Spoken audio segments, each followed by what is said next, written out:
આ પરિસ્થિતિ બામણાસા ઘેડ ગામની છે। દેવાયતભાઈ હરદાસભાઈ કચોટ બામણાસા ઘેડનો પારો તૂટ્યો છે બંસી મંડપ સર્વિસવાળા, અને આ છે પોતે દેવાયતભાઈ। અમે એના પારો તૂટ્યો ત્યાં સ્થળ ઉપર અમારું ગ્રુપ આખું પહોંચ્યું છે 15-20 જણાનું।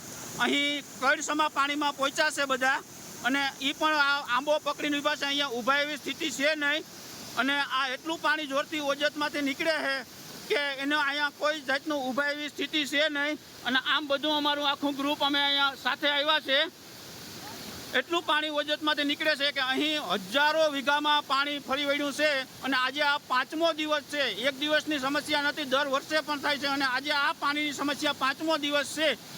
આ પાણી એટલું બધું આવે છે કે અમારા ઘરોમાં પણ ઘૂસી ગયું છે, અને અમે અહીંયા આજે સ્થળ ઉપર પહોંચ્યા છે 8-10 જણા। એટલી સ્થિતિ ભયંકર છે કે અહીંયા અમારો ખેતમાં તમામ પાક નિષ્ફળ થયો છે, અને અમને સહાય આપવા સરકાર પાસે આપ ન્યૂઝ દ્વારા નમ્ર વિનંતી। આ છે દેવાયતભાઈ હરદાસભાઈ કચોટ પોતે, કે જેના ખેતરમાં પારો તૂટ્યો છે તે, અને આ પાણીને તમે ફ્લો જોઈ શકો છો, કેટલી સ્પીડથી પાણી જાય છે, આપ દ્રશ્યો જોઈ શકો છો।